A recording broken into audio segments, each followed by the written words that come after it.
All right, hey y'all, welcome to the Common Good Podcast. Often we have a chance to talk to authors and historians, not always together, so what a treat, Holly. Very often we have to do this on interactions just over the internet. But today, Holly's book is not only in my basement, in the Peacedale Studios, but so is Holly. So this is such a treat. And you picked me up from the airport. Yeah, the full treatment. Maybe I shouldn't give others ideas. That's right. Hey, look, if you come into town for a speaking event in Minneapolis, which Holly is doing tomorrow, so Minneapolis-based people, go see her and Angela Denker. At Hamline at 4 o'clock. 4 o'clock in the afternoon. Mm-hmm. Perfect time for a Saturday. Yeah. Yeah. Yeah, and then you can go on and do your weekend plans. You can start day drinking, or late in the afternoon on a Saturday, on a holiday weekend, on All Souls Day. All right. Well, you're here partly because we had a chance to meet at the Wild Goose Festival, which little plug for that. And I was in a cheerleading costume. Were. I want to ask you about this because Holly is a lot of things. I'll mention that I already mentioned you have a PhD in history. American history. Yeah.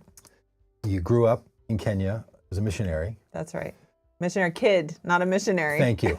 Thank you. And MK. Big difference. Did they? Okay. Well, we'll talk about if your parents wanted you to have your own little missionary field in Kenya. But then you also worked for the CIA. So you've had a storied career. You're an author of this new book called Missionary Kids, Unmasking the Myths of White Evangelicalism. So if you haven't yet bought that book, we would encourage you to give that a try. All right. Talk a little bit about why you're in town and what you're going to say at the event tomorrow. What are you doing in this tour? Because I think that's a way for people to understand. My publisher is Broadleaf, and they are based here in Minneapolis. And Angela Denker, who folks probably already know her, she is a pastor, Lutheran pastor, and a journalist and an author here also in Minneapolis. And so they put together this event. She's going to be interviewing me. Great. But I just actually recently read her book. Her most recent book is Disciples of White Jesus, about boys and the appeal of radical, Christian nationalist ideology. And it's really excellent if you haven't read that. So I'll plug her book as well.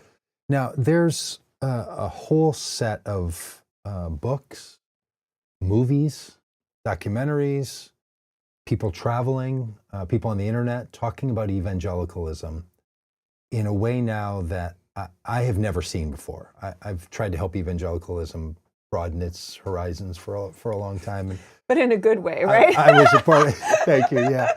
Yes, I was kind of a little different tone. Yeah, isn't that true? I was trying to make it be less exclusionary and better for the world and more engaged in human flourishing and all that. But boy, I'll tell you now, there's an entire generation of new authors and scholars and writers and practitioners of spirituality that are really talking about evangelicalism in a more direct way. Have you noticed that in your life? And does that feed into the subtitle of the book and the content of the book? You can't not notice it. I feel like. I mean, for me, one of the reasons I wanted to sort of jump into this area and write this book is because authors and books have been so important for me in my own spiritual journey. I feel like I'm kind of was on the front end of the wave, and if you want to call it, I kind of don't like the deconstruction label. Okay. But, talk about it though. But the whole faith evolution out of white evangelicalism, I sort of have been on. I started that journey around, in the late '90s and early 2000s, very quietly and sort of secretly. Yeah. As I was going through some personal turmoil, and the books the authors and the books that came alongside me, Diana Butler Bass and Brian McLaren, Marcus Borg, a little later, Rachel Held Evans, Peter Enns, Rob Bell. Those books gave me such courage. Yeah. It was like, something's not sitting well with you, or it's just not working for you. Or it just, for me, I grew up in this staunch, deep my parents and then the school I went to, just like very, very white evangelical Christianity, very strict, very zealous, all of that thing.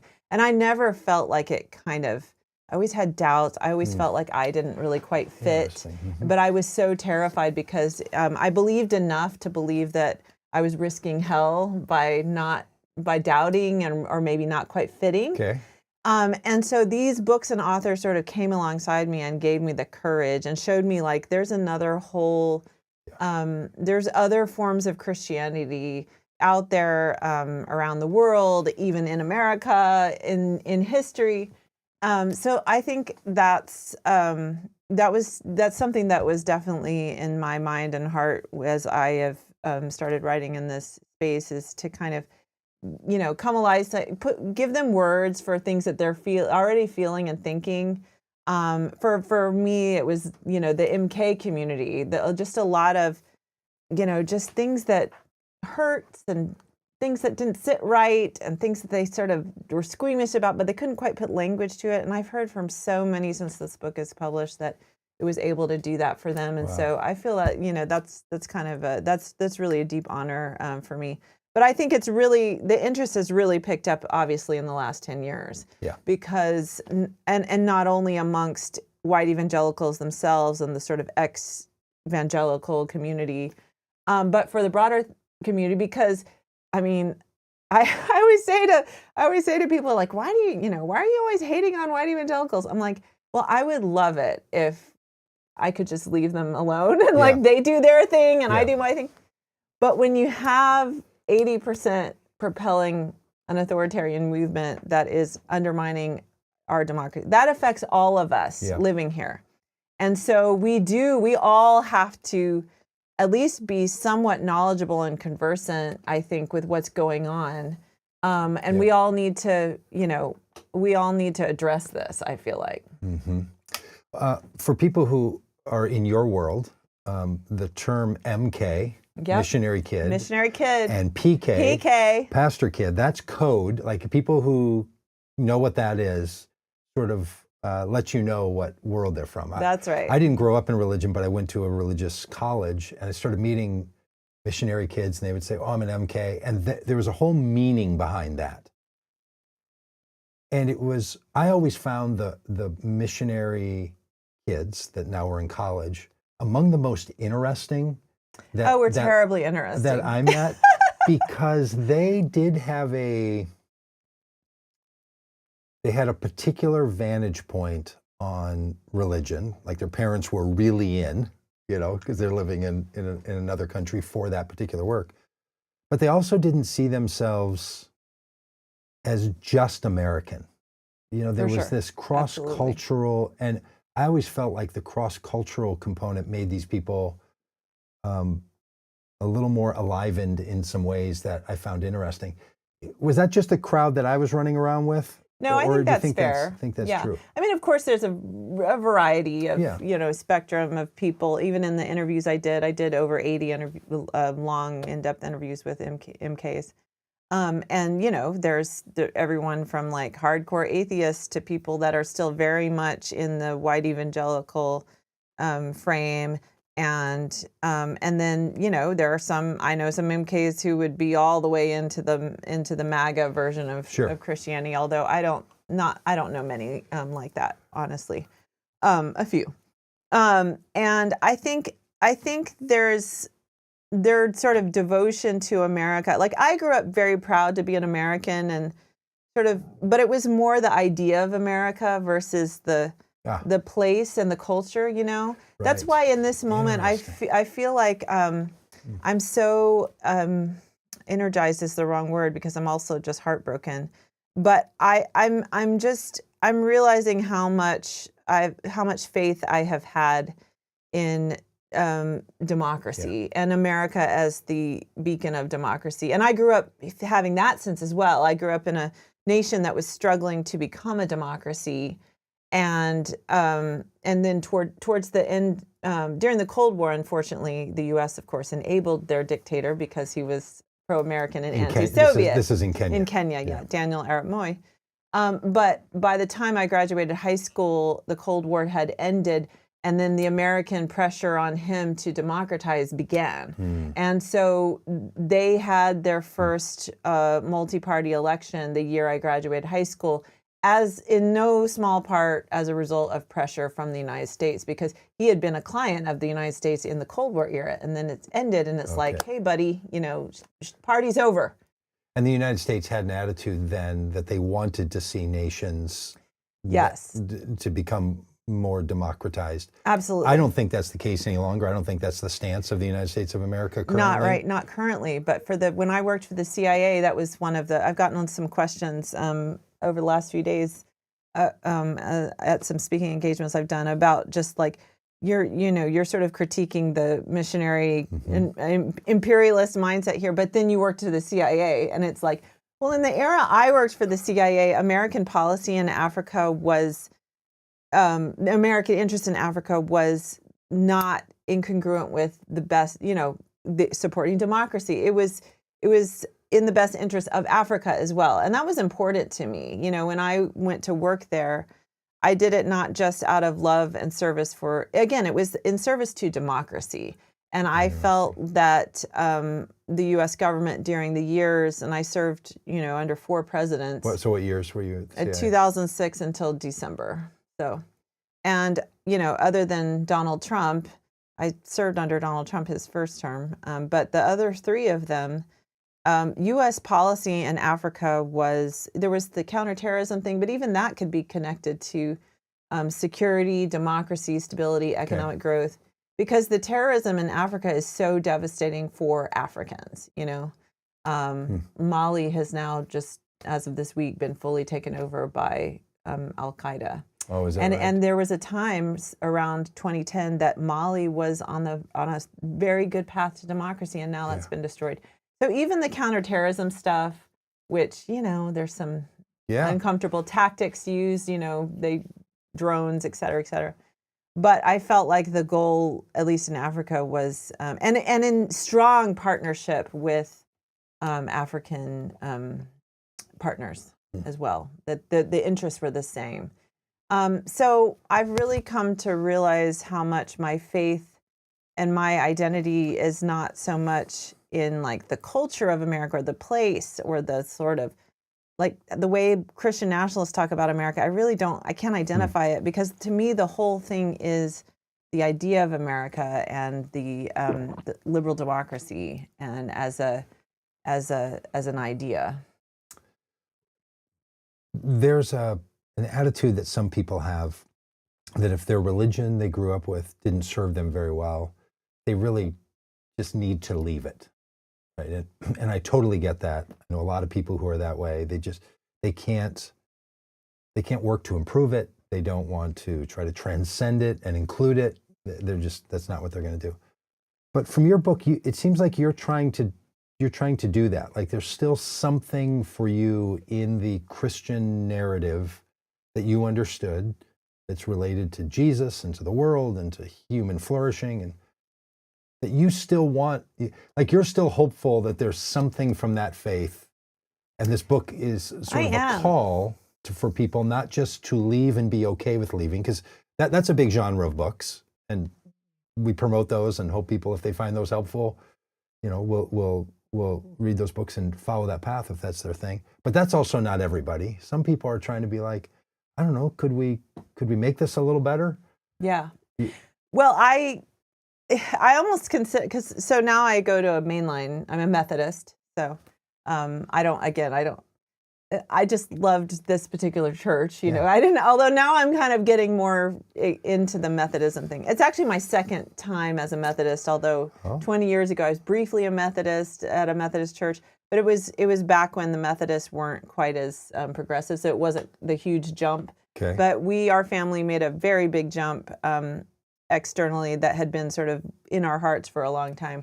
We left the PCA, that was my last, and I consider that an evangelical church. We left the PCA church in 2018, and we moved to this Methodist church.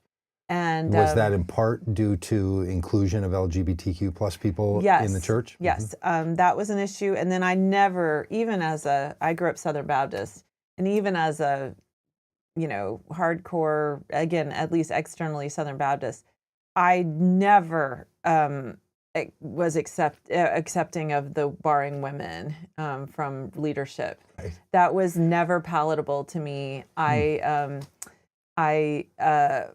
the daughter of a very strong, technically submissive, but really not. Okay. Like Southern All right. Baptist woman. My mother is a force of nature, for good and for bad. Okay. And she, and it just never, and she's also, whip smart and just has so many gifts, and it just never made sense. And then my dad was pretty more traditional, again, technically, but then he had 2 daughters, and he always encouraged us to, get an education, and he encouraged, he was proud that we were smart and got good grades and all of those. So these weren't anti-education, anti-science. No. evangelicals, They none of that were stuff. they were very much encouraging of their girls. I don't know how they would have been if they had had sons, if that would have changed it, but they had 2 girls. Okay. And my mother is not your average Southern Baptist woman. She's not a trad wife, Okay. So those 2 issues were and then our kids were getting to the age where we were constantly having conversations of, they would hear something at church and then come home and we'd be like, well, we don't really believe that. Okay. And so it got to be like, well, why are we doing this? So finally we just, and Trump. You're talking about your own children now. Yes, my own children. Now you're the mother. Yes, my daughter's been a feminist since like age 3. So she's, from the time she noticed that there were no girls on football teams. We watch a lot of football. Okay. And there were no girls. I think she was like 3 or 4. And she was like, why are there no girls out there? Yeah, and don't let her see the cheerleaders. Be like, why are She they doesn't over like there the with the... She's still a big football fan, but she understands kind of like that, women would probably get crushed out there. Okay. So that's fine. But she's been a little feminist, like from the get-go. Okay. So it was like, I don't want to raise my children, we have to be authentic to ourselves. And I would say Trump's election did not change our beliefs. Our beliefs had already evolved on all kinds of things by that point. But it gave us the courage to step out and be like, it made the flaws just that, like, self-evident. I feel like I feel like at this point I don't really have to, it's almost kind of like I don't have to, I'm just like, look at the fruit, I don't even have to argue against it. I just be like, well, look at the fruit. So it gave me, my husband was always, more whatever you want to do kind of thing. He grew up conservative Lutheran, but not in a zealous family. Okay. For me, it was always like this Missouri Synod or right. Okay. For me, my parents' sort of disapproval or approval always like loomed large, and so going to a church that they would find palatable was something that I considered earlier. And then once Trump was elected, it was like, first of all, I'm old at this point. Like, grow up, Holly. Okay. And second of all, it's like, come on, guys. Yeah. But I think that's an important part, that the nature of our faith, the content of our faith, the struggles we have with it, our politics, our sense of what we should do in the world and what work we should do are super important. It motivates a lot of us. And so are the familial bonds and the family narrative and where you fit. And I think some people find it hard on themselves about how much they grant some influence or power to their family before they make a change, because they start to feel like maybe there was a moral or ethical thing that they didn't live up to, right? Some of that. But most of us are more, ultimately we want to belong and want to be a part of a community, and our families for many people are an important part of that. So rejecting your family is that's not an easy thing for people to do. Yeah. And it takes people a little bit, and they don't want to fight about everything all the time.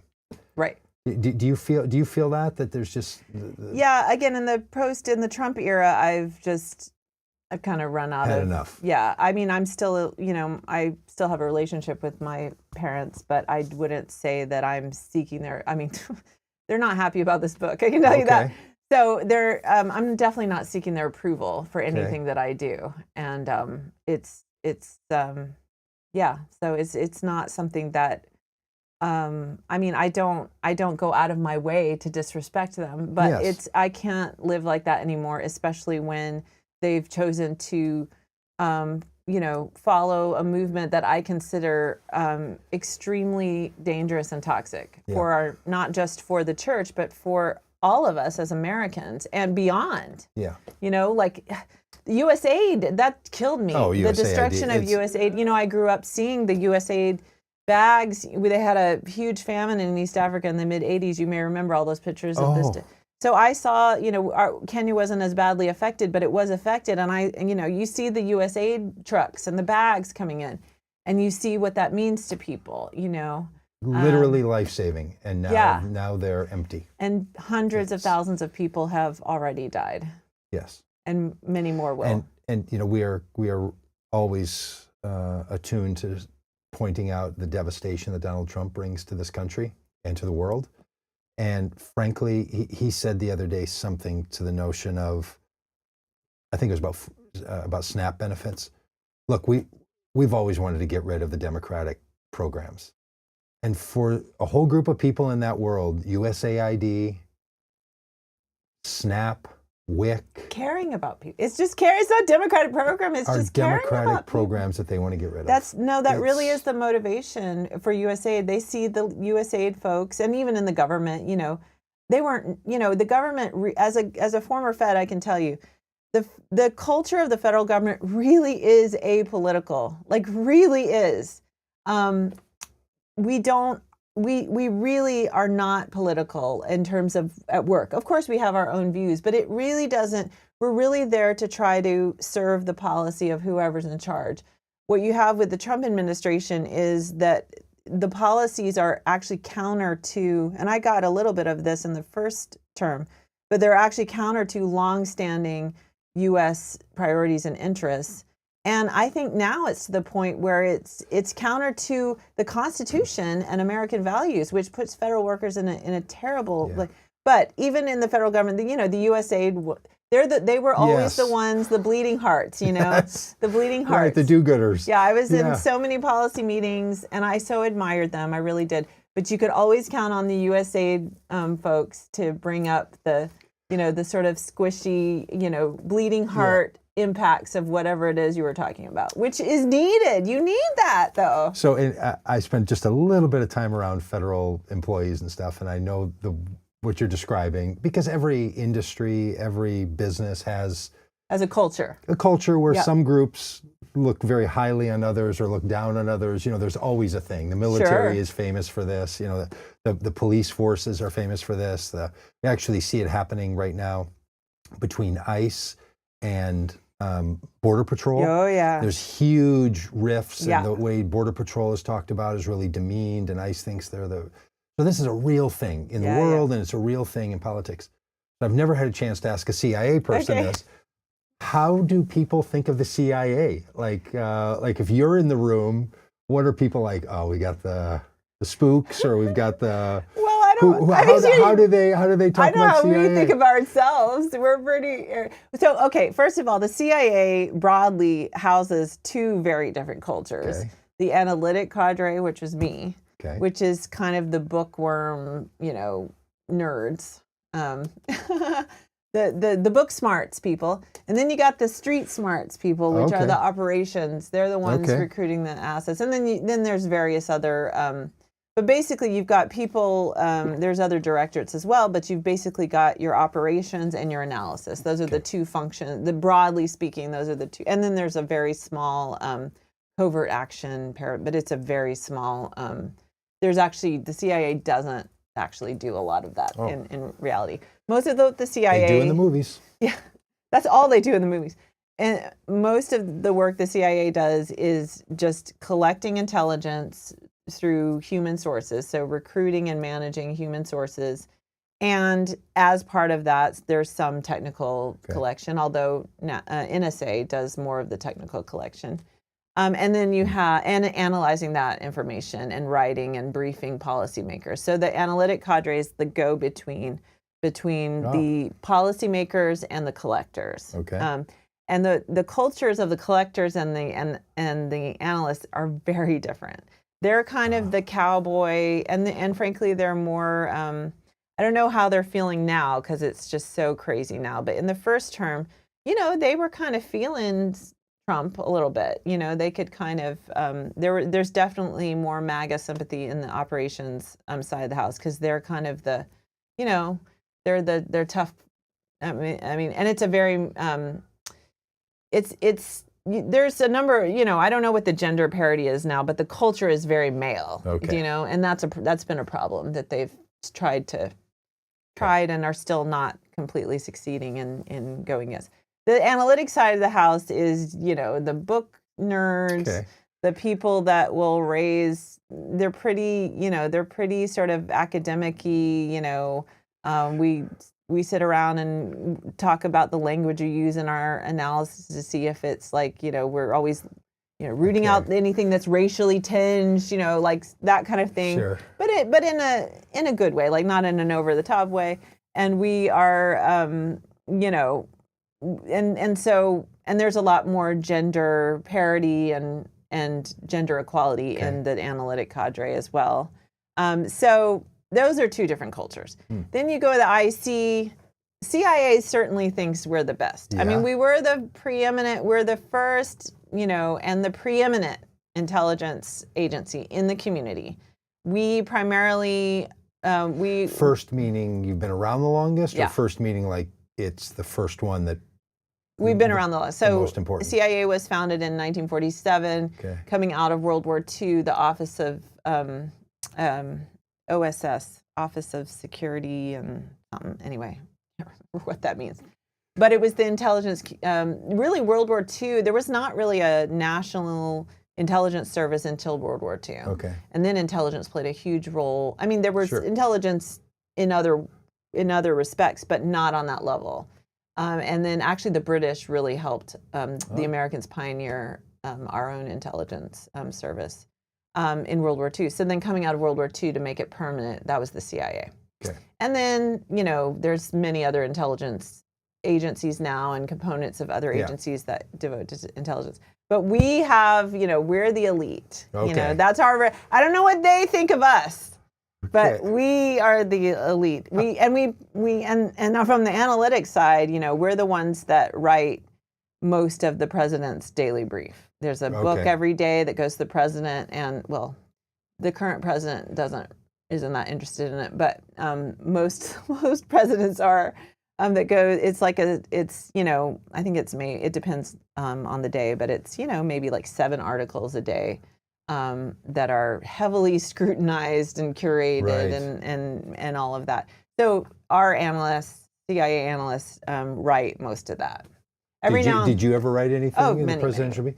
All the time. When That's you were writing function. them during the first Trump administration, did it change your feeling knowing that he said things like, I'm not going to read that, or why would we trust those people, or they don't know, I know better? Like, did that get in your head? I mean, you just know.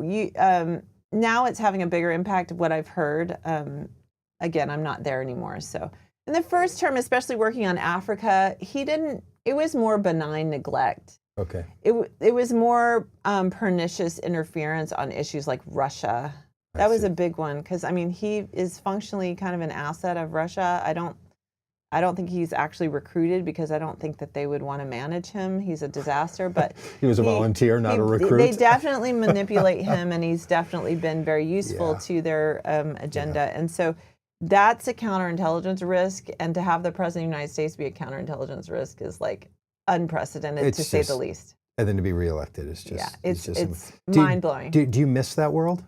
Do you miss being in the CIA? I can't say that I do. I was kind of done, and it was a great experience, and I made a lot. Some of my best friends are from that period, but it was when you just know that it's time to move on to something else. And you must have started writing this book while you were still there. I wrote it while I wrote the whole thing while I was still there. So, Okay. So I did take a little time off to finish it, but okay. So let me ask you back to the book. You had all that going on, a rich life. You've got family going on. You're working at the CIA, and then you start reflecting, and you write a book that's part memoir and journalism, part call. You know, so, the first section is called "The Myth of Calling," and yet I felt definitely called to write this book. Yeah, I was going to ask you about that, because that myth of calling and the myth of what do you call it? The myth of indispensability or something like that. There's 4 myths, and they, all myths have some truth in them. Right. That's right. So I'm not saying I don't believe in calling. Yeah. Did you start to get reflective? Like, okay, so let's say the book has this part of like, I want to project a future that we could possibly live in and be helpful. Maybe reminiscing back to some of the books and authors and people that were helpful for you. Then you have the part that's journalistic and you're interviewing other people, but then there's this memoir component to the book. Yeah. Which is you. Where did it start, do you think? Do you think it started with that, like? It started with memoir. I wrote a full memoir, actually. I didn't publish it. Okay. It's little bits are in there, and then I've published it. I wanted to write a humor memoir. I like humor writing. Okay. I do like a little witty humor, like. Yeah, I do. I on my Substack, which is called A Zebra Without Stripes. I do. Is that a Kenyan phrase, a zebra without stripes? It is an African proverb of vague origin, and I've seen iterations of it in various places on the continent. But the proverb is, "A man without culture is like a zebra without stripes." Great. And so, as a missionary kid, I've often felt like I'm without culture or without like a clear culture.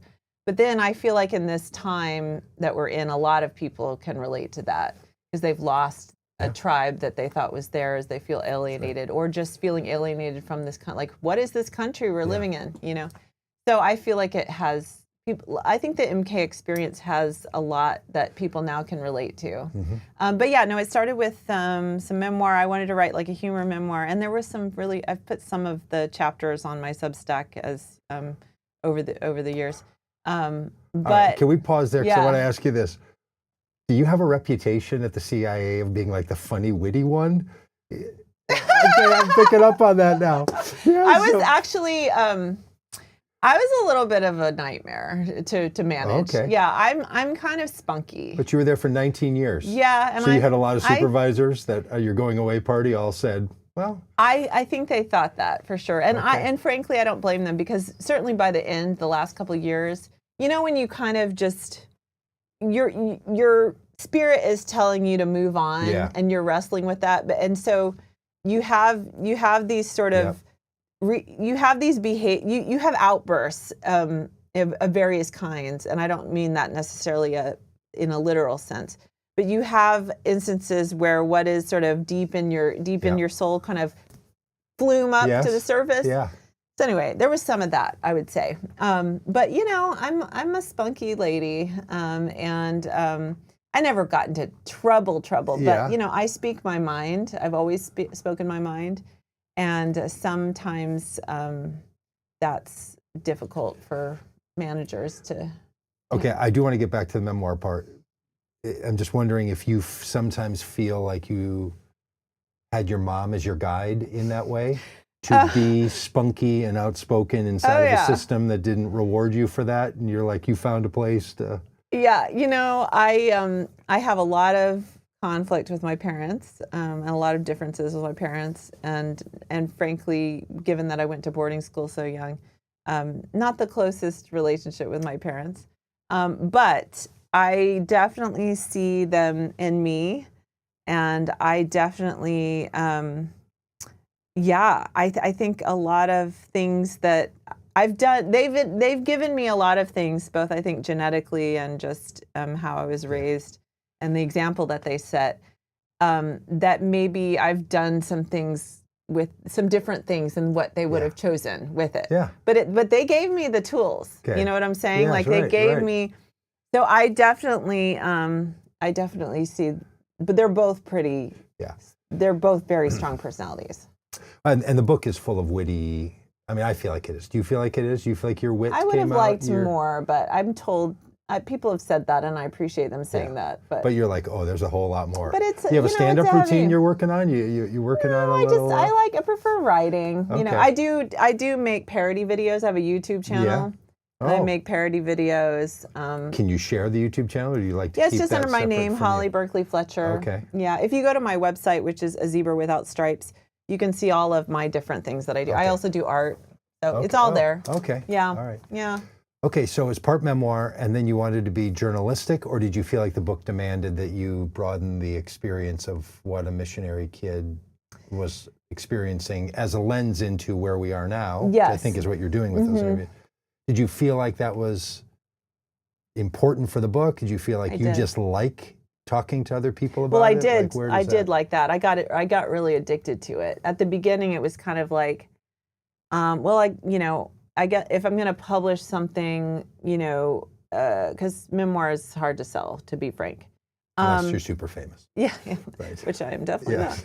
not. Big seller at the CIA. Yeah. bookstore, Like though. you're super famous. You have a huge. That was great when I was like putting together a book proposal, and my agent's like, like how many followers do you have? And I'm like, I've been 19 years in the CIA. I don't have a platform. They weren't pushing us to get out there on the socials and tell everybody about I was on Holly social media about it. Berkley Like Fletcher. I'm not like an Instagram influencer. I got addicted to it though. It was just it was very therapeutic for both. I think I'll speak for my subjects, and for both myself and them. I think it just felt sacred those times talking to people. But no, I felt like if I was going to say something bigger, which I wanted to do, I couldn't just stand alone. Like this is what I did. Right. I wanted to check myself and my assumptions and my experience against a larger group. And so I interviewed a lot of people. I surveyed more people. I used some other surveys to try to pull out and there's of course, and the other struggle of course is there's a huge variety of experiences and a huge spectrum, positive to negative, of the MK experience. So you can't portray all of that. So I tried to pull out the major themes that really stuck out across the board, across generations, across different people's current religious faith, different regions of the world. I tried to sort of pull out those themes. If you had to write something akin to what you were writing for a CIA brief, how would you describe the impact of being a missionary child on the lives of missionary children? How would you? Like for on the CIA. Sorry, I didn't follow it. No, like if you were to, thank you. If you were to write like a CIA brief would, like. Oh, I see. Hey, Mr. Like the President bottom or line whatever. of it. Let me tell you, Okay, I get to it. Okay, I get it. Yeah. I hadn't thought about that. That's a really interesting question. I actually, I felt free writing this because our writing is so dense. Okay. You have like so little space. Right. We do write a few longer papers, but policymakers rarely really read those closely. That's more for our own development and our own expertise building, I think, and for the record, establishing a record as well. But the bread and butter are these short articles, and so you don't have a lot of space, and it's bottom line up front, like title. They may only read the title in the first sentence, so you have to kind of get it in there. So this was just so free. And then the style, like no adverbs. You could not use an adverb. Oh, really? Yeah. Oh, no. Trim out all the fat because you have so little space. Okay. So, all verbs have to obviously be active voice, which is always a good rule anyway. But sometimes a passive voice is, can have a poetic quality, right? No adverbs. Lets the brain rest a little bit and find some lyricism. That's right. Yeah. So, no adverbs, no superlatives, no, don't describe, show. You got to have the data, very, very punchy, evidence-driven. So no room for sort of creativity, expression, or anything like that. So I felt really free in writing the book. So this is hard. Because you're All right. Well, I'm maybe going you to don't have shut down if I could say like what one thing, I mean, I would say that the the Missionary Kids story is a lens. Missionary Kids, as they're credible sources on white evangelicalism, because they're sort of the children of the heroes, the heroic narrative. And the Missionary Kid experiences demonstrates the holes in that narrative, and by extension, some of the blind spots of white evangelicalism as a whole. Okay, yeah, because there are 4 myths. I can't remember the 4th one now, but there's this Myth of calling, myth of multiculturalism, myth of saints. Saints, that was it. Yeah, and then the myth of indispensability. And this idea of saints is sort of what you're getting at here, that they.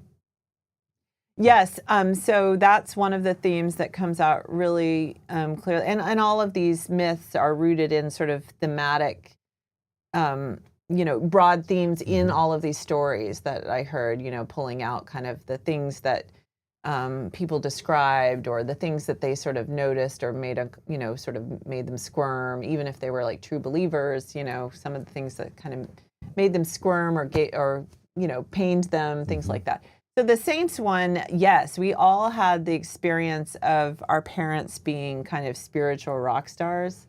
I grew up in the Southern Baptist world, and for the Southern Baptist, it is extreme. I would say missions is definitely an idol. Overseas missions is an idol for the Southern, and has been from day one, because they started specifically to appoint slaveholders as missionaries, and so that 1845. They wanted to send Yes, they and were they missionaries to the slaves, or they wanted to send them to They sent them to nation? Africa and other countries to non-white people. Yeah, and after the Civil War, they continued to do that as they're, again, reestablishing racial oppression in other forms.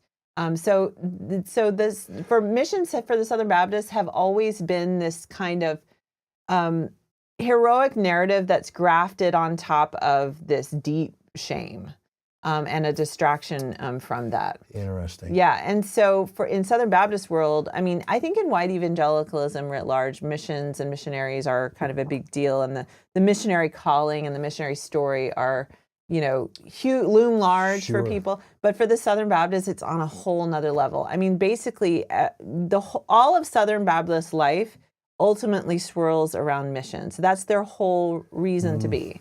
And you see it again, like in the whole, in the abuse crisis in the Southern Baptist Convention. Maybe you remember Russell Moore talking about how they brought up missions as a reason why they couldn't deal with this problem, because they didn't want it to get out. It could harm the missions. Yes. Think about that. Like, we can't address serious harm to our own, church, because it will harm this other thing we're doing over there. And that is Southern Baptist history in a nutshell. We can't tell the truth because it will stop us from telling the truth. Something like that. Remarkable. Yeah.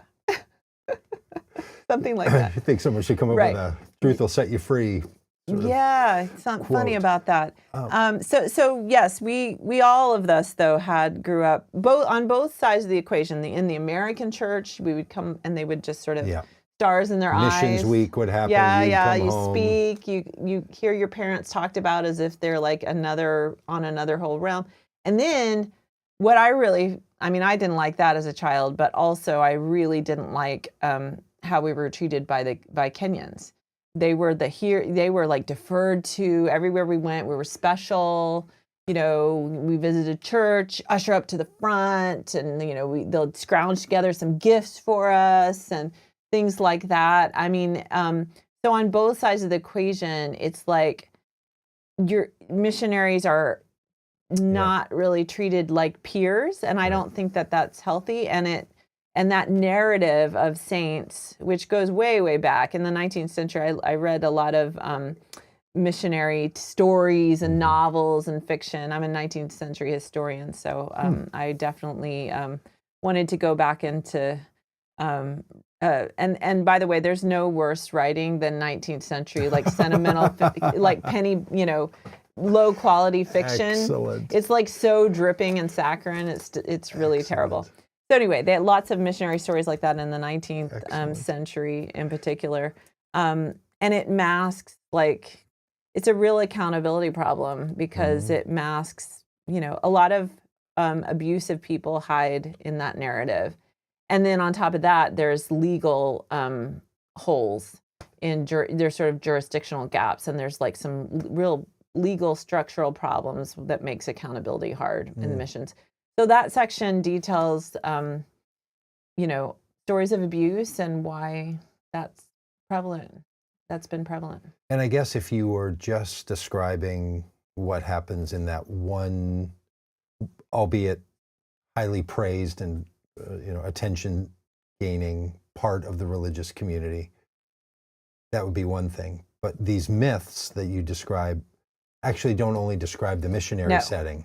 Correct. They're kind of embedded fundamental to how a lot of religions, but especially white evangelicalism, Correct. in the latter 20th and 21st century in North America, really sees itself. Absolutely, and even sort of, and a lot of these, a lot of missionaries are not of the MAGA type, but the system is conducive to this sort of grandiose sense of self that undergirds Christian nationalism as well. Like the idea that this thing you're doing in missions is the closest thing to the heart of God. Yeah, and that it's absolutely essential that you do this and that you succeed at this for His purposes. Yes. Which I think is on the domestic political front is a key message of Christian nationalism, that almost like God is dependent upon Christian success in order for America to succeed, and then to see America's success as essential to his purposes for humanity. That is one of the most clearly articulated understandings, I think, of the threat of Christian nationalism for people who think it's just about, like, well, there should be a separation of church and state, and we don't want to have the religion run our government. That's not what the Christian nationalists see as their final goal. They see as their final goal world evangelization and dominance through the United States and through the nation of Israel, the two. I've heard it from many Christian nationalists who say to me, God only created two nations. All the other nations were created out of political revolt, other than the nation of Israel and the United States of America. What was the American Revolution? It was just the response to a calling, brother. They would tell me. Okay. So this is, that is essential. And in a lot of ways, the missionary mindset is what fuels that. And it's true in the Baptist world. It's true in other Christian traditions. It's true in Catholicism. Oh, it definitely was. I mean, they were, of course, the original missionaries in the early church were of Paul, and were of a very different kind. But then the first sort of, missionary movement was, of course, the Catholic Church combined with European conquest and exploration, and that going hand in hand. And then the Protestant wave really didn't get going until the evangelical era, and was of a very different mold than even the Catholics. So a while back, I was on a podcast with Chris Hayes from MSNBC, and we were talking about some things. And Chris is extremely knowledgeable of religion in America, and especially Christianity, and especially evangelical Christianity. Really? I didn't know that about him. Yes, and it's personal obsession, and he knows a lot about it. And he rooted our conversation in this question of evangelicals have always had a cosmopolitan sensibility.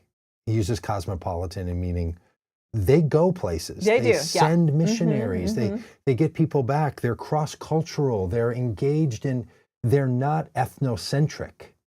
And he's like, why has that been lost on this American nationalism? It was really an interesting thing. Well, I have a theory about that. Okay, anyway, you haven't heard that conversation. But, no, I didn't hear that conversation. But that's enough to get you going. But no, this is a really key point that you bring up.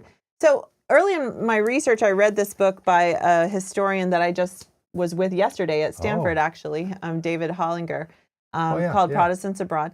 And he's studying missionaries in the late 19th and 20th century. And his thesis was like, These people actually were major conduits of teaching Americans about culture, not just American Christians, and then many of their children like went into, positions of influence and whatever.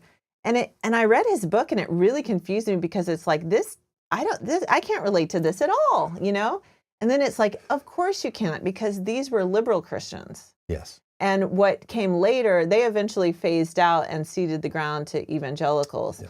And so we were actually talking about this yesterday at the event that we had at Stanford. And, I really think that when you have a rigid theology, that limits the amount of inputs from other things, from other cultures, from other experiences, from even your own life and your own experience, because everything has to go through that filter versus a more liberal framework that, like the Methodists, for instance. One thing I like about the Methodists is the whole quadrilateral thing, where it's not just, it's scripture, and you interpret scripture according to history and tradition and experience and what's the other one? Community, I think. Anyway, it's like you're bringing, God speaks through all different things, and it's the whole package of human experience versus like this literal interpretation of this ancient text. Of course, it's always interpreted, and that there's a lot of culture that goes into that, but they don't really acknowledge that.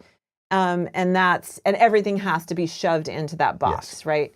So that really limits a lot of things. It limits the extent of multiculturalism because if whatever cultural influence doesn't fit within that theological framework, then that's it. Yep. It limits the continuing need for control in these sort of global partnerships. It limits the amount of learning the actual people who go and do. I cite in the book a study that was actually done before the Trump era, but by a political scientist who, I'm not sure where he is now, but he looked at, evangelicals, even though they have compared to many groups, they had done all of this international travel. He found for white evangelicals, international travel did not affect their views on race and culture. Yeah. And because everything sort of fits in this it has to fit in this box. And then in this day and time, with the internet, you can stay in your little bubble even overseas. Yes. You can literally carry that with you. So I think there's a lot of reasons why they should be cosmopolitan. Yeah. But they're really not. Yeah. When I asked you a little earlier before we started the podcast here, I said, I don't know, so growing up, what kind of missionaries were your parents? Were they doing medical stuff or relief work? And you were like, oh, no. They were doing the other thing that churches often do, which is pastoral teaching and church planting and kind of the religious side, not the...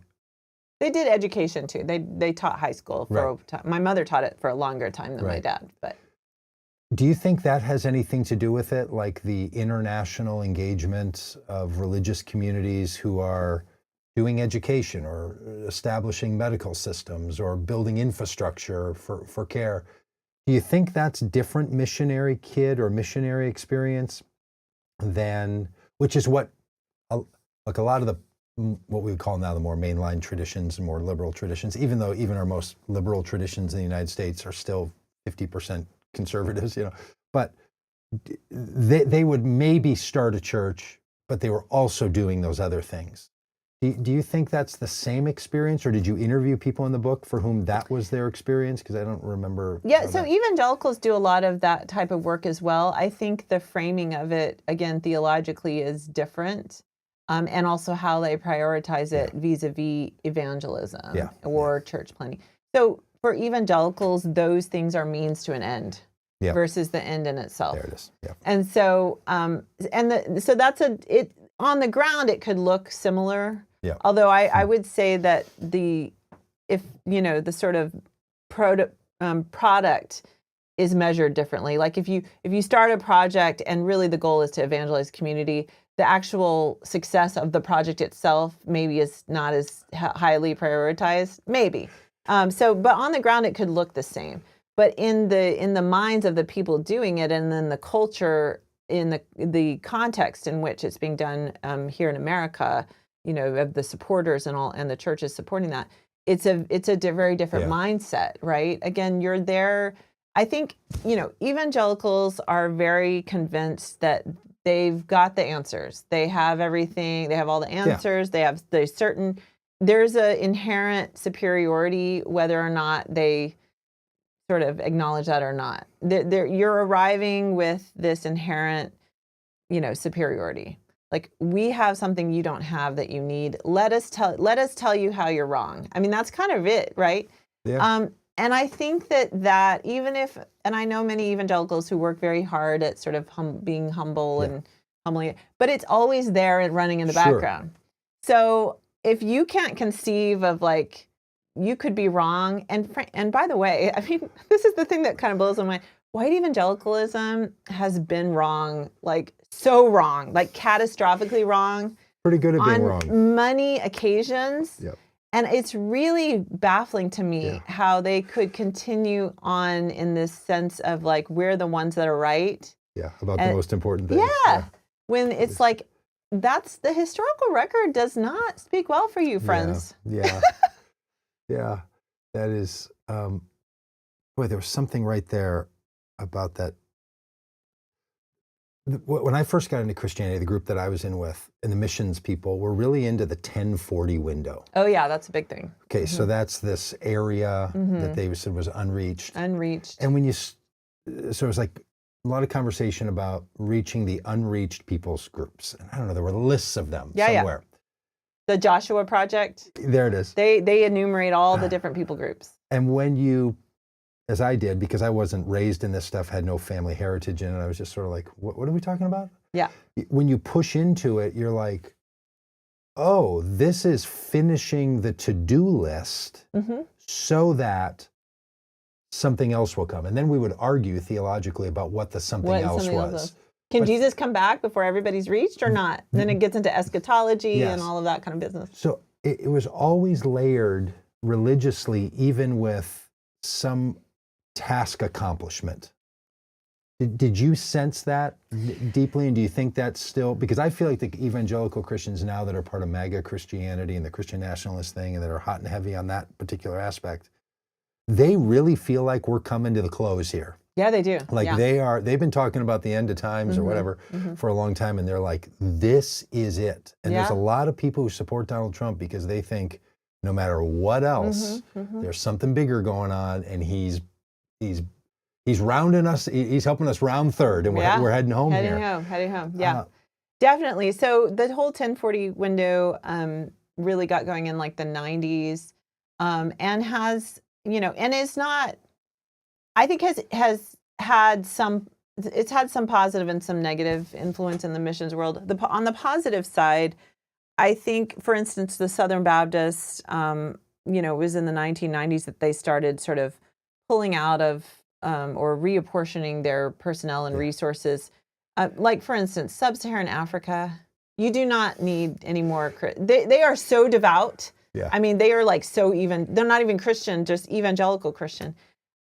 Yet there's still a lot of missionaries there, by the way. Because, I mean, especially in Kenya, everybody wants to live in Kenya. It's a really nice country. Yeah. So there's a lot of missionaries in Kenya. In fact, you might be leading I lead safaris. A so safari that's also there on my website. in June, if you want to go to Kenya with me, you can find it on my website. Little plug there. But yeah. So they started handing over, and that entailed handing over control to sort of national conventions, which should have been a long time in coming. You mean from U.S. centric to? But that's a Southern Baptist. Not all groups have done that by any means, and I would say most groups haven't done that. Yeah. If you but a lot of the 1040 window stuff is it's more talk than action, because if you look at the data on where missionaries go. The majority of missionaries of all kinds, Americans make up about a little less than half now, but are still the number one mission sending country. The other big ones are Korea, Brazil. Those are big ones. And then some African, Philippines, things like that. Some other African nations do some of that. But Brazil and Korea are the big powerhouses behind America. So, but if you look at where missionaries go, including Korean, Brazilian missionaries, they're still going to countries that are Christian primarily. They are, for American missionaries, there's some real access problems because Americans are a target. Like, you stick out like a sore thumb racially in many cases, but also just kidnapping. You're a target for kidnapping. As someone who worked for the government, I have a whole nother perspective on this. In fact, a missionary was just kidnapped in Niger like last week. And on the one hand, that's very sad. On the other hand, I'm like, what are you doing there? Because, and it's such, and I wish they would stop it. Like, please stop going to countries, read the State Department warnings and pay attention to them. Because what happens is not only, and sometimes they're bringing kids with them, and the book has stories about that, of kids being put in terrible danger. That's a problem. I have a problem with that. But as a former government employee who worked for the CIA, you are absorbing the resources and in some cases endangering other lives. Because when an American is kidnapped, there is no choice. The U.S. government has to get involved. That is our national priority. We protect our citizens anywhere in the world. And so I really have a problem with this whole, let's go. So the 1040 window is a lot of those places. Yep. And this is pushing Americans in particular, but also Brazilians and Koreans stand out too, and they're targets as well. I just read a book called Soul by Soul by a Brazilian journalist about Brazilian missionaries in Afghanistan after 9/11. That is harrowing. Again, they had children with them. And it's like, why are you doing this? Are those, I mean, my experience with Koreans tend to be that they're very conservative, often Presbyterian. Are the Koreans and Brazilians in these places also conservative the way that the evangelical missionaries maybe are? not in the exact way, but certainly they are white evangelical proteges. I mean, they were the two of the big original mission fields, Brazil. Yeah, they're paying it forward. Yeah, they're paying it forward, exactly. Often in partnership and under the umbrella of American evangelicals as well. So the Southern Baptists I know they have a lot of Brazilian and Korean missionaries that they actually send out under their umbrella, and that work with American missionaries, for instance. So, so the 1040 window, on the one hand, has sometimes empowered indigenous Christians, small I indigenous Christians in places that really don't need missionaries, but in other cases has pushed missionaries into places that they really should not be because it's too dangerous, frankly. Yeah, but there's something in that missionary culture that, for some of the risk takers, that makes that even more attractive, right? If you go to a place where and that gets the point of like the motivations behind missions, which of course for all of us human beings, there is a blend of motivations. My motivations in writing this book are, I can't claim that it was a purely altruistic enterprise. There's ego in this, right? You were dreaming of this podcast one day, and you were just going through that next level edit. You were thinking maybe the Common Good podcast. That's right. That's absolutely right. Actually, it was. I wanted to get on these big, I had these podcasts that I had listened to, and I was like, wouldn't it be awesome to get on these podcasts? There's ego in that. But but I can admit that there's ego in that. I think missionaries don't really recognize the ego in what they're doing. Oh, interesting. There's it attracts a fair number of narcissists, which I certainly saw this growing out, which can play out in some very horrible ways. There's definitely some, I'm just rereading after many years. I read it last 20 years ago, the Poisonwood Bible. Yes. Yeah. That was instrumental in my wife's life, that book. And mine. Yeah, absolutely. That book was the first time I really was like, my upbringing was kind of screwed up. So I'm rereading that. It takes a lot of us a while to dawn on that. And it's like the dad. It's clear that he's, first of all, the other thing I think that book that I missed the first time when I read it, that I'm really picking up on now, but with some maturity and with some age behind me, is that the dad was basically working out of his own woundedness. He was healing himself by avoiding himself and plunging himself into this heroic narrative. And I've clearly seen that on the mission field. Yeah. You probably see it in pastoral ministry. I do. Well. And with a lot of missionary, I know people that run missionary boards, and I just know that they're always weeding out people that are running from something, people that have some pain that they're dealing. People are complicated. And the kind of person that says, I will move to another nation and raise money to, like, all the things that go into all of this. It's a certain kind of person. Oh, it is. And when you start, looking at the profile, I guess if a CIA profiler were to look at this, be like, oh, here's what here's the vulnerabilities in the classic missionary. There's a very different, there's some different types, and one of the types is definitely the narcissist. Yeah. And then tangential to that often, because narcissists are usually, they create this grandiose personality to hide from something they don't want to deal with. So related to that and sort of, tangential to that are the sort of wounded people. Yeah. And then, of course, there's very healthy, well-adjusted, altruistic people. Yeah, because people are complicated. They are. All right. How about a little hope from the book? Because that's a big part of it. When you don't want to take somebody through the whole dive and you just want to say, here's where I think religion could be a positive force in our world. Yeah. That's in here? Yeah. Well, honestly, I think that the missionary story and the American missionary story in particular speaks to the need for the American church to be humbled. And I think good things, when that happens, I think that's happening now, frankly. Yeah. I think a lot of things are dying. There's an element of the American church that's definitely inflated their sort of grandiosity. But for a lot of American Christians, even if they're not, maybe they're somewhat 1 foot into the MAGA, but there's some disquiet there. I think it's humbling to see what American Christianity is producing. Mm-hmm. And I think, of course, we've had previous chapters of this where we should have been humbled and weren't. But I think that combined with,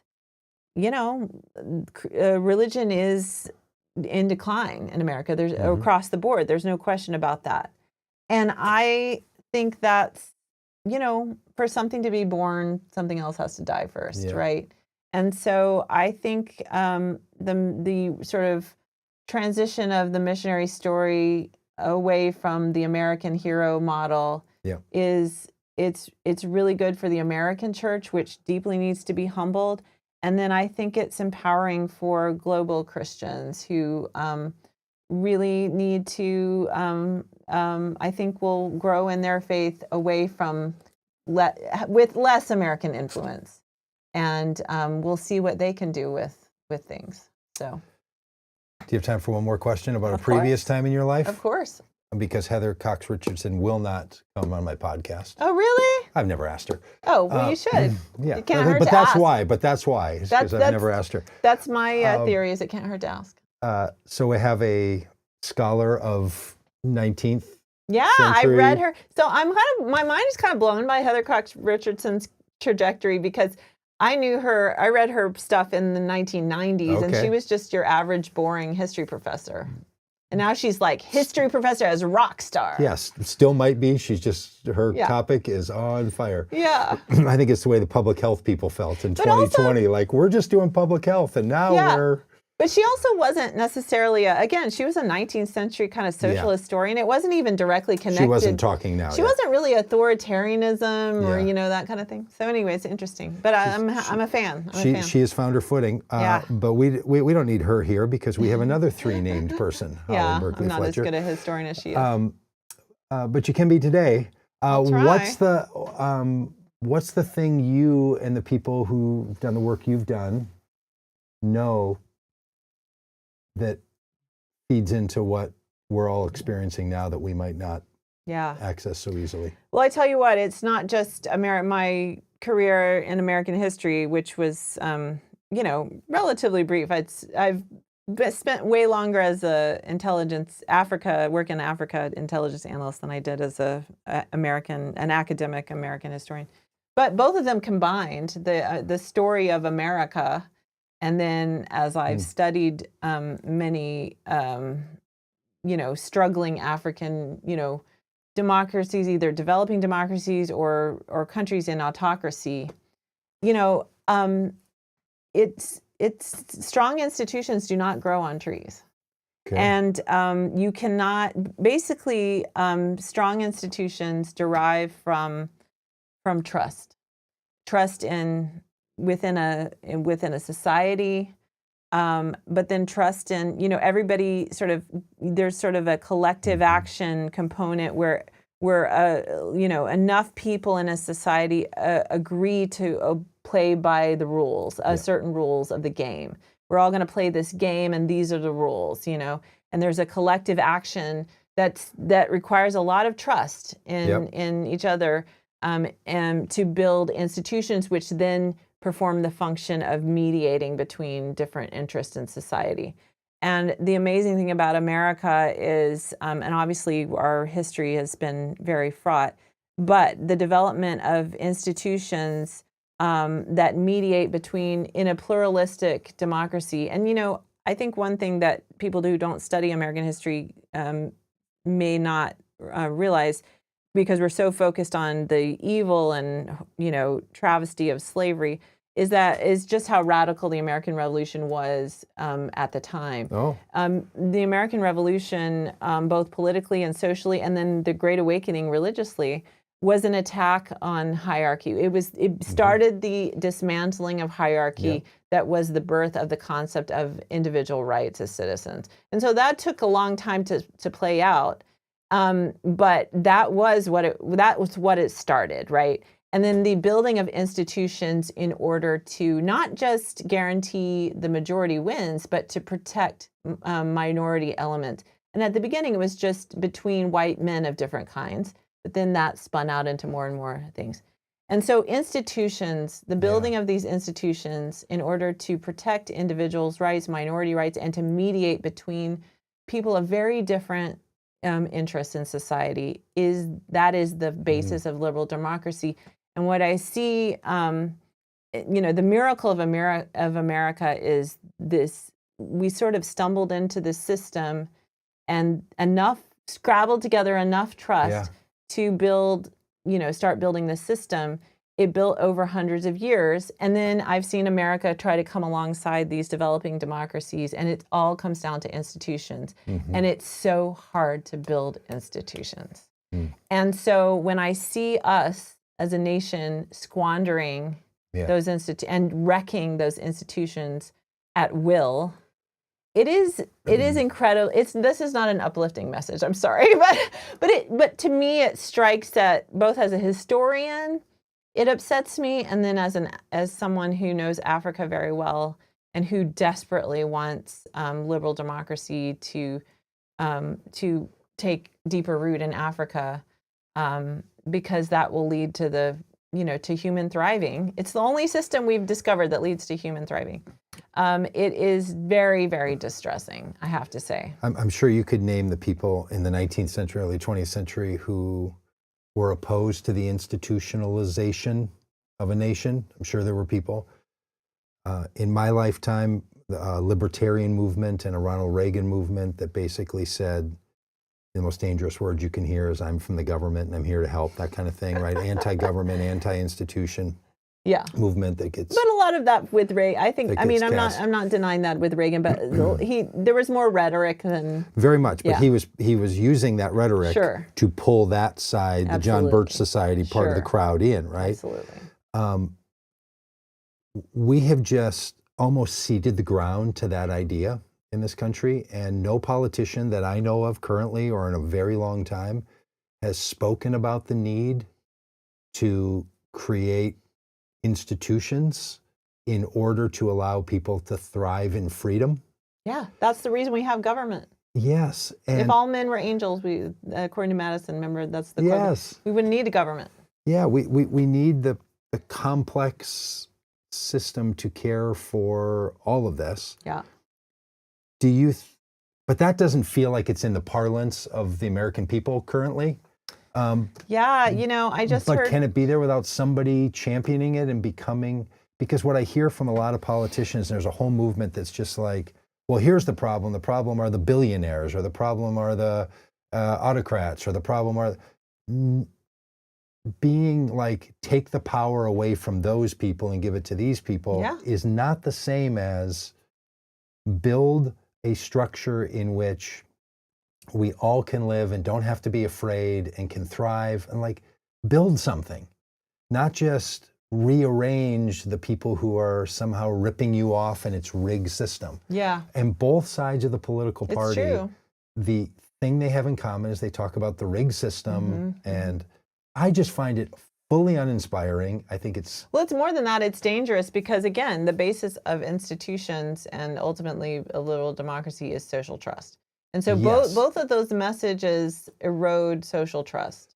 And you cannot have a liberal democracy, certainly not a pluralistic Right. liberal democracy, without social trust, a fair amount of some trust in each other, but really we don't. I mean, that's how America has worked. Is, you know, people have tribal instincts, right? And that's the rub in a pluralistic society, is there's not that sort of built-in social cohesion that Yeah. you would have in like Sweden, where everybody, you know, is Yes. ethnically homogenous, religiously.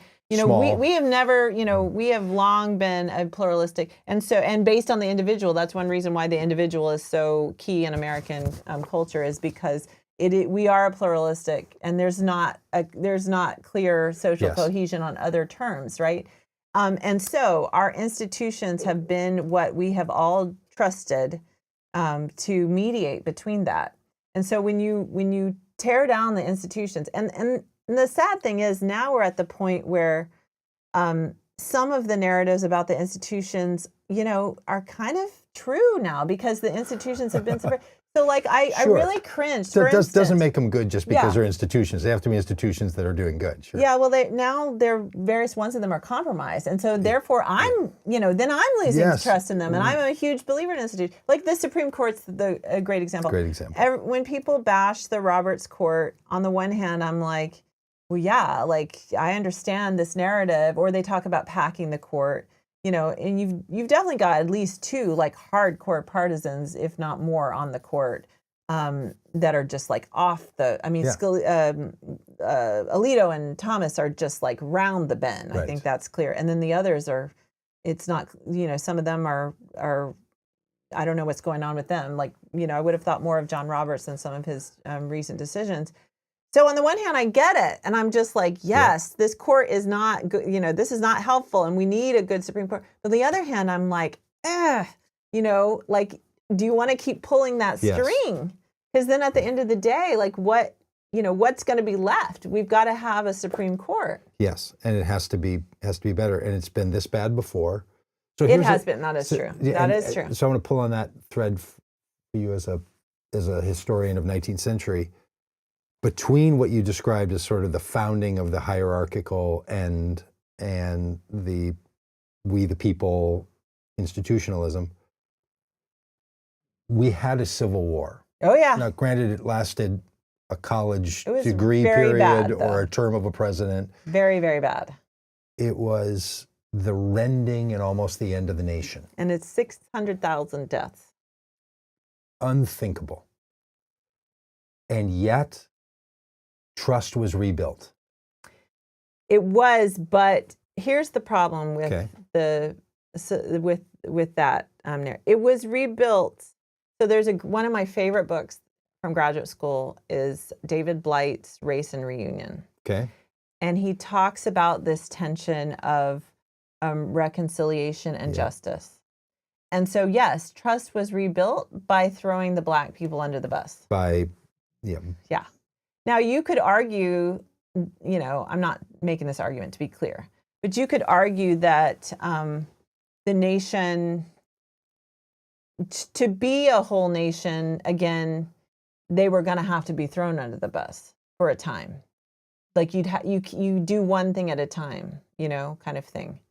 Of course, I don't, I think it just created deep-seated dysfunction that ultimately we're still reaping the not the rewards, but the pain of that. So I don't ascribe, but you could make that argument, right? But you know, I see this around the world. In Africa, it's a big issue. This whole peacemaking because conflict and ethnic conflict in particular is so rife. And how do you sort of rebuild after conflict? It's a huge issue in Africa. And there's sort of two models that I bring up in Africa. obviously Rwanda and South Africa. So Rwanda, Kagame, brutal dictator, comes in and basically dictates how it's going to be. He actually, there was a sort of mini Hutu genocide after the Tutsi genocide. When RPF came in, they killed large numbers of Hutus, indiscriminately, and there are mass graves that are still not excavated. That's been put under the rug.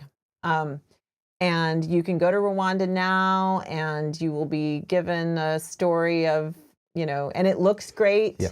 They've cleaned, it's this economically for the region, it's doing well, it's peaceful, but I haven't been there, but I've heard from people who spent time there, it feels very Orwellian. It's built off of a lot of silence.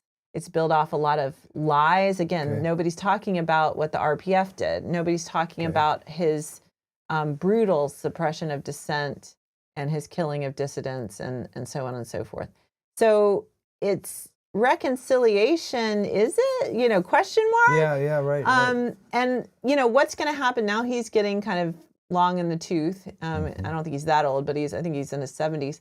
He's not going to live forever.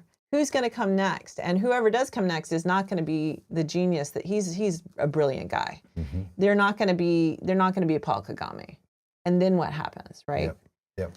Then you have because South leaders, Africa. Side point, leaders matter in institutional trust building. Leaders matter such a great deal. And I think we've seen this so powerfully in the Trump era because a lot of these impulses have long been there in American life. It's good people stop them from being acted upon. But we've been very lucky. Even some of the worst of our recent presidents, like Richard Nixon, did not exploit fear and hate like wantonly. Yes. The way that Trump has. Didn't say at a funeral, well, that guy wanted to help his enemies. I don't. I hate my enemies. Yes. So didn't say that kind of stuff. Leadership absolutely matters. And speaking of leadership, Nelson Mandela, and the South Africa. So the other case in point, South Africa, my sister lives in South Africa. I've spent a fair amount of time in South Africa, and it's after Kenya, it's very dear to my heart. I have a real love of that country because it is definitely not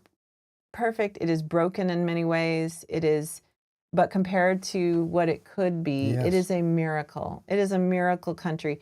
And I tell you what, the truth, justice, and reconciliation, what they did with that is a big part of why, and the leadership is a big part of why.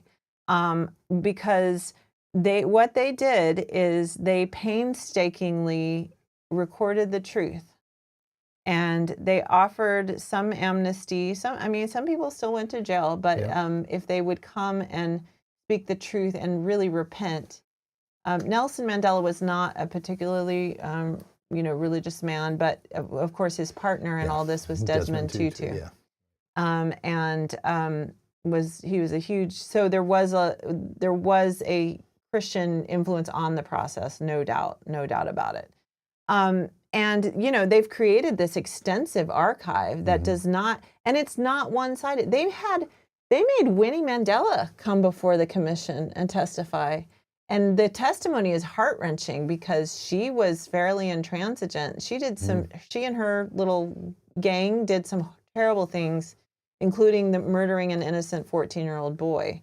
And Desmond Tutu, who was a personal friend of hers, is literally pleading with her on the stand to repent. Like, just say the truth and admit that you're sorry. Yeah. She got close, but she never got quite there. They didn't sentence her to anything, but it's all there in the testimonial, So everybody had to come to account. And ordinary people could write in, they could submit testimony of just how the process was affecting them, what they were thinking about it. And I tell you what, South Africa still has big problems on race too, but it's kind of and I have seen people come to, like, I was in a market and I was with they call it colored. It's not a derogatory term. A mixed race friend, and this Afrikaner woman overheard us talking and literally barged into our conversation and started berating us both. Oh. And, for different things. And it's a very kind of in your face kind of thing. But I kind of, in the long run, I feel like that's healthier. It's within the construct where everybody's, not everybody, I think, the youth, that are getting disenchanted, and that's another thing. But there's a basis of trust in like this idea of what do we want this country to be. And that we're all, we're going to have to make sacrifices to make it work. And there was a vision in those places. I think about Germany after World War II, and there was a vision cast for a kind of nation that we want to be. Yeah. And then they started working toward it. Of course, Nelson Mandela was a huge. I mean, you can't underestimate leadership. You can't. I just think it is. We desperately need a Nelson Mandela. We need the time, the right moment. You need the right institutions, and you need the right people. Like those ingredients seem to always be there. I hope, because I don't know, as bad as it is right now, I am cautious in my own mind and heart about comparing our moment here to Civil War and the situation we had with chattel slavery industry and economy in America, or even Rwanda, or even World War II in Germany, maybe even South Africa. Like, I don't know where we are. We still do have the institutions. The institutions can work. They can be. I feel like the Biden team did not spend their time narrating a vision of what we were up to. They sort of said, well, that passed. Yeah, exactly. And just that was fun. And just got back to normal. Right. Yeah, I agree. They wanted to normalize rather than to repair. Yeah. And I hope that the next political movement that I think is afoot now, to be a little political about this, I think we're going to elect a bunch of people in a year from Tuesday. And in Virginia, we have an election next week. You have one next week, which could help a lot. Mm-hmm. And, something's, but there is a missing narrative, it seems to me, that I bet as a historian you feel. Yeah, and we need a new,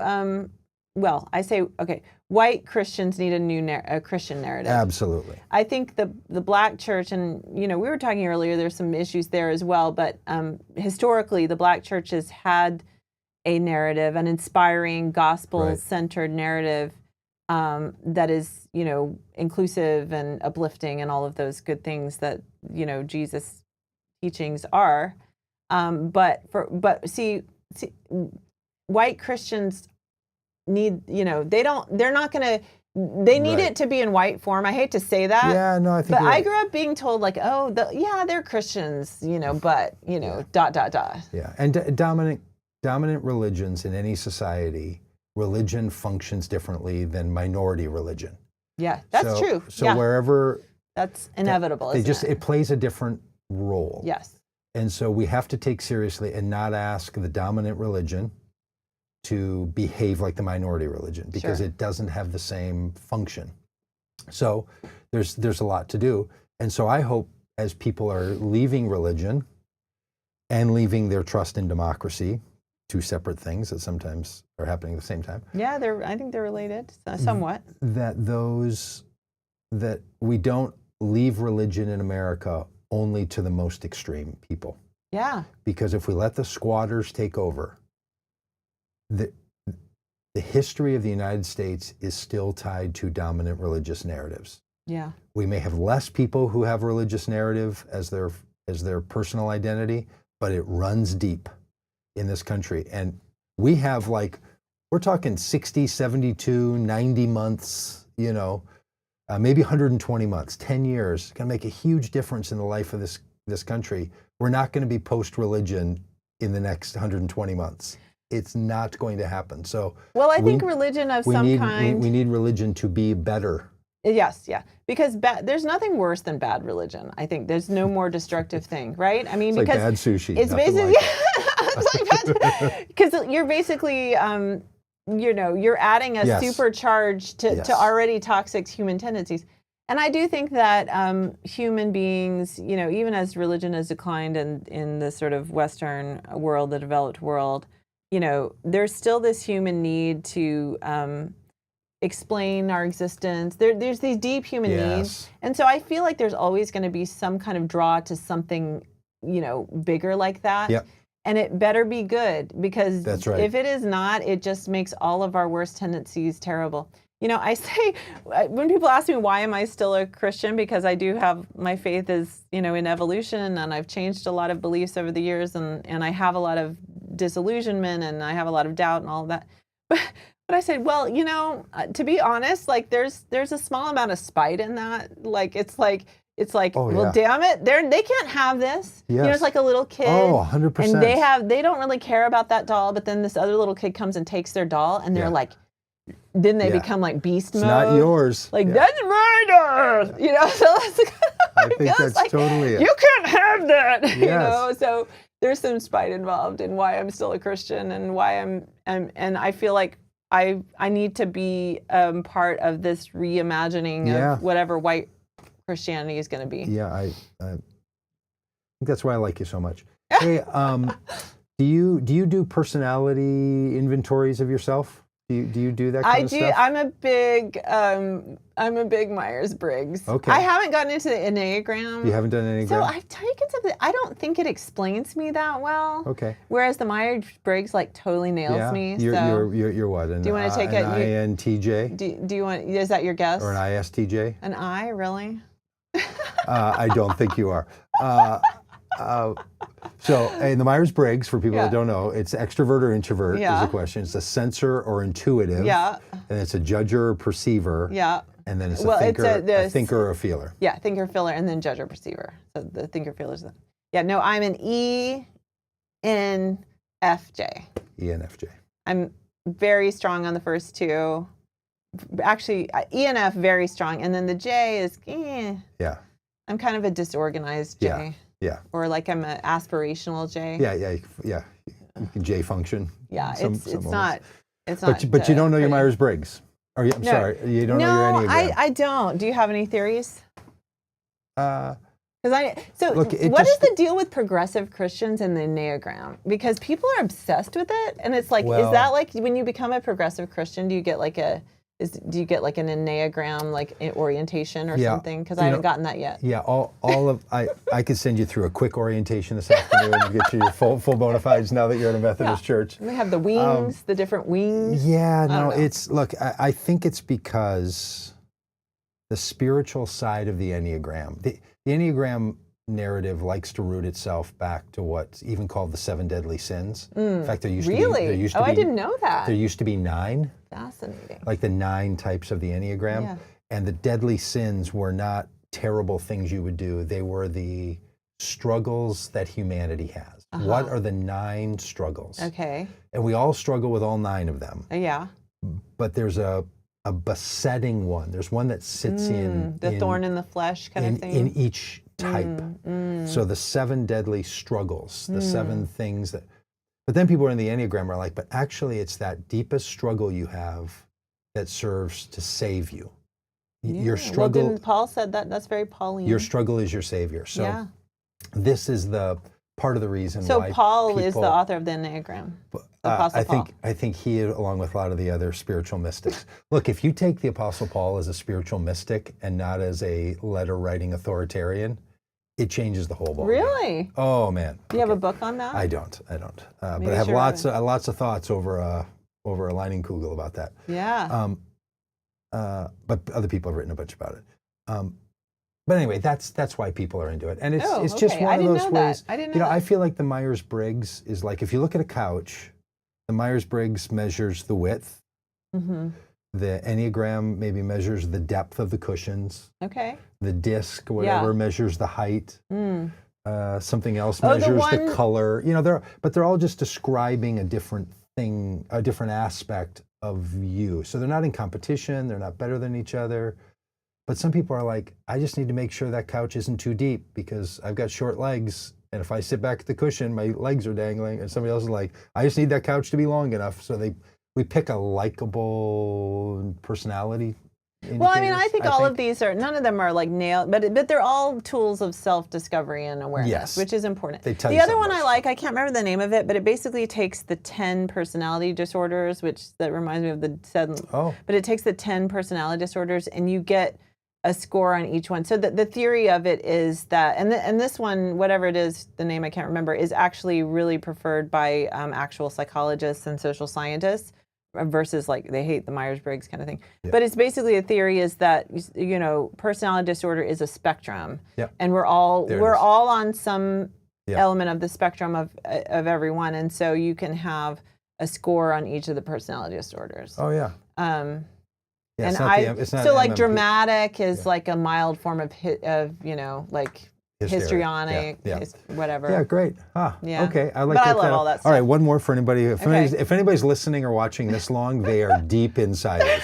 Okay. So we always are like at the end. You need to get out. You need to go take a walk. All the people that had something better to do, they started doing something better half an hour ago. Well, sorry for the. Do you know Ken Wilber? Do you know that name? Oh, how do I know that name? I feel Spiral dynamics would be the psychological personality thing. It sounds familiar, but I can't put my finger on it. He's a philosopher, non-religious theologian type, currently alive, lives in Colorado.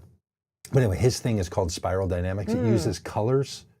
Green, blue, orange, red. It's super. You might. I've done like so many because the CIA is like any corporation is like obsessed with like team building. Sure, and all that. Oh so I've had DISC. I forget my. Well, that's the best thing about Myers-Briggs, isn't it? Is when you get together, we did Myers-Briggs. You get all the. You get paired up, and you're like, you look at the other people with the other, and you're like, are you kidding me? Yeah. You would make a decision. I have lots of Myers-Briggs theories. Yeah, we did one of those one time with a group, and I think. What's your Myers-Briggs? I'm an ENTP.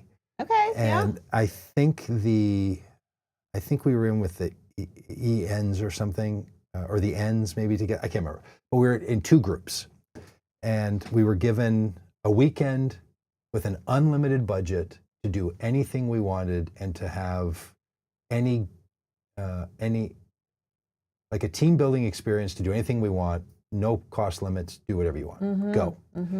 We came back with flying on the shuttle with Abraham Lincoln, Jesus. Oh, you can resurrect people? Well, we did because our group was Imaginative. Sky's the limit. If we can do anything we want. Sky's not the limit. Space the limit. The other group, we did this here with a group in Minnesota. The other group decided to go to Brainerd, Minnesota, which is 2 hours away, and they were going to rent a coach bus so no one had to drive. Were they all S's? Like that was their thing. I think they were the S's. Yeah, the S's. And that was their God thing. love them.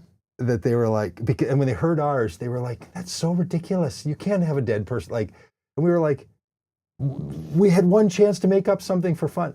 And it was so enlightening for me to be like, oh, we're in a team building. I'm like, okay, this is going to show up and has shown up in lots of other interactions where now we can be like, it's not about me. It's not about the idea. It's just, you're not motivated by ridiculous, fanciful, fun ideas.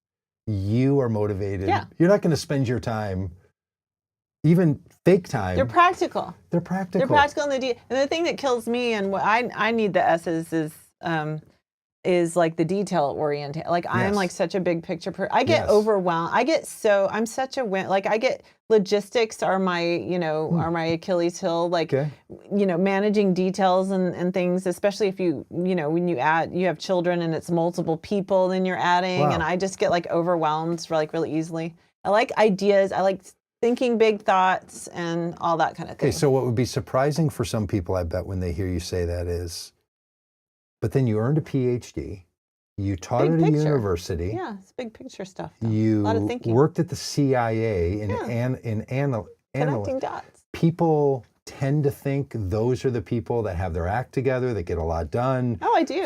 I'm a J. Okay. See? Okay. I like to get stuff done. You just don't want to. I like to. The details. I don't. So the thing about being a CIA analyst, you need kind of both the big picture and the details. And so, and it's great to have a team that way. And so there's a lot of collaboration. Okay. And I had, certainly colleagues over the years that I partnered so well with because they had such a command of the details, but they struggled to sort of synthesize like I could. Like that's my that's my big contribution, is being able to synthesize large amounts of information and connect dots. And sometimes they connect dots that maybe shouldn't be connected, but that's another whole thing. I think you're an Enneagram 8. Oh, okay. All right. I'll check it out. The grade 8s is. The grade 8. What are you? I'm an 8. Oh, yeah. I recognize that pattern making. Yeah. Yeah. Okay, well, thanks y'all for being a part of the Common Good podcast. This was exactly the kind that I love. Yeah, it was fun. We talk about lots of things because I like the we world, covered a lot of ground. Because they're all the things. So thanks for being a part of it, and have a good day. See y'all. Hey, and thanks for all the comments, everybody. Sorry we couldn't get to all of them, and I know we don't talk about your comments, you don't make them, but thanks for being a part of this, and go to A Zebra Without Stripes. A Zebra Without Stripes. Yeah. I bet if you put in zebra with no stripes, it would come up with your... A Zebra Without Stripes, yeah. You just Google it somehow. Or just Google my name. Yeah, why don't I mansplain you how to Google things, folks? Let me take a couple minutes to do that.